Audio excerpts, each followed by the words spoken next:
मैं भोले बाबा का भजन गाने जा रही हूँ। कृपया आप लोग लाइक सब्सक्राइब कीजिएगा। हर हर महादेव की जय।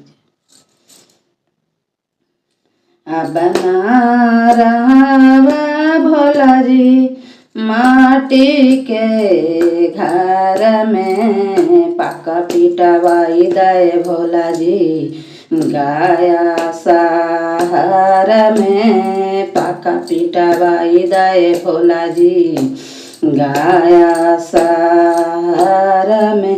सोने के झारी भोला जी गंगा जला पानी, चरना धोवाए वो भोला जी अपनी महल में, पका पिटवाई दे भोला जी गाया शहर में, पका पिटवाई दे भोला जी गाया शहर में।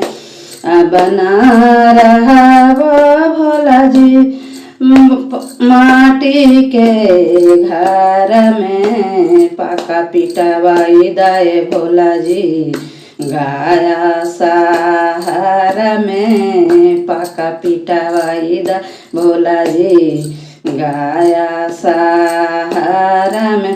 सोने के प्राता भोला जी भांगिया धतूरा बाहे, भोगावा लगाए वो भोला जी अपनी महल में, पका पिटवाई दे भोला जी गाया शहर में, पका पिटवाई दे भोला जी गाया शहर में।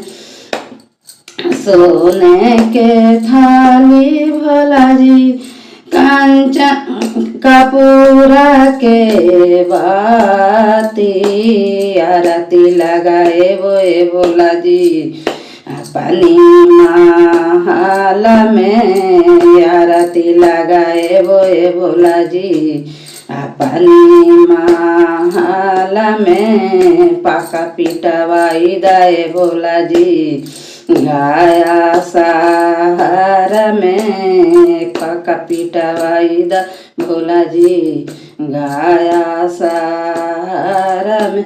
टोलवा महलवा से सखिया बोलाए वो भजना सुनाए वो भोला जी अपनी महल में, भजना सुनाए वो भोला जी अपनी महल में, पका पिटवाई दे भोला जी गाया शहर में, पका पिटवाई दे भोला जी गाया शहर में।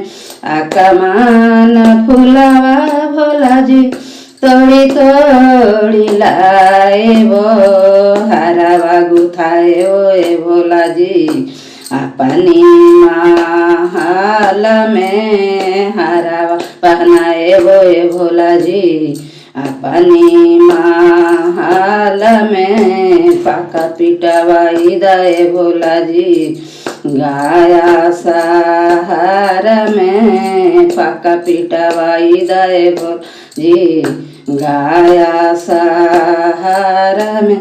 अब ना रहा वो भोला जी माटी के घर में, पका पिटवाई दे भोला जी गाया शहर में, पका पिटवाई दे भोला जी गाया शहर में।